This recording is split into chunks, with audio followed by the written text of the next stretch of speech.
تراویح کی رکعات کے متعلق شرعی دلیل بتا دیں۔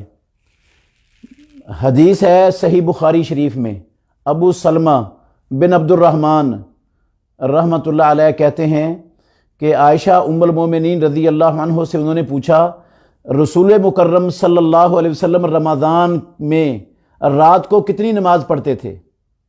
تو ہماری ماں عائشہ ام المومنین رضی اللہ عنہ کہتی ہیں، ما کان یزیدو فی رمضان ولا فی غیرہ علی 11 رکعتن، رسول مکرم صلی اللہ علیہ وسلم رمضان ہوتا یا رمضان کے علاوہ ہوتا، کبھی بھی محمد الرسول اللہ صلی اللہ علیہ وسلم نے رات کی نماز 11 رکعتوں سے زیادہ نہیں پڑھی۔ بعض روایات میں 13 رکعتیں کا بھی ذکر ہے، اور وہ 13 رکعتوں کی صراحت بھی مسلم شریف کی حدیث میں موجود ہے، صحیح مسلم میں، کہ رسول اللہ صلی اللہ علیہ وسلم 8 رکعتیں پڑھتے، پھر وطر پڑھتے، اور وطروں کے بعد رسول مکرم صلی اللہ علیہ وسلم پھر فجر کی اذان اور اقامت کے درمیان 2 رکعتیں پڑھتے۔ یہ فجر کی 2 سنتیں ملا کر یہ رات کی 13 رکعتیں بن جاتی ہیں۔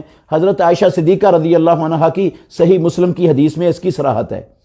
تو پیارے پیغمبر کا معمول زندگی میں 11 رکعتیں تھا۔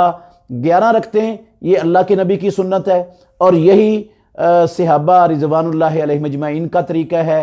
حضرت عمر ابن الخطاب رضی اللہ تعالیٰ عنہ نے اپنے دور خلافت میں جب مختلف صحابہ کو جو مختلف مسجد نبوی میں جماعتیں کرواتے تھے، ان کو ختم کر کے ایک جماعت بنا دی۔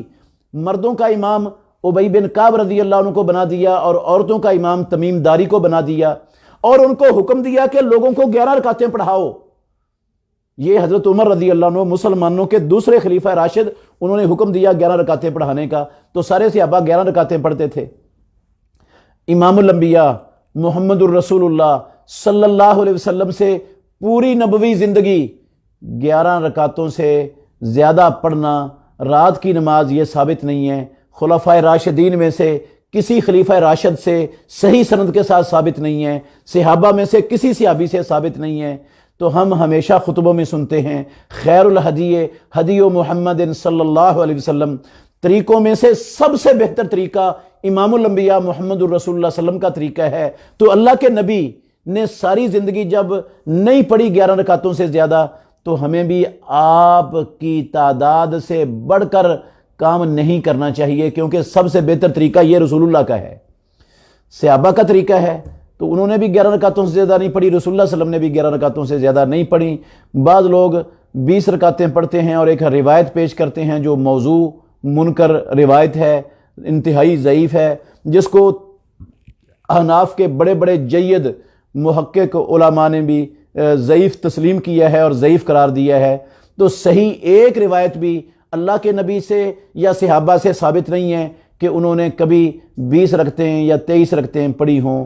تو ہمیں رسول اللہ صلی اللہ علیہ وسلم کے نقش قدم پر ہی چلنا چاہیے، اسی پر اکتفا کرنا چاہیے، ان کو لمبا کر لینا چاہیے، رکعتیں بڑھانے کی بجائے اللہ کے نبی کے اتباع میں ہی انشاءاللہ دنیا اور آخرت کی خیر اور بھلائی ہے۔ اللہ سب کو محمد الرسول اللہ صلی اللہ علیہ وسلم کے حقیقی اسوہ حسنہ کو اپنانے کی توفیق عطا فرمائے۔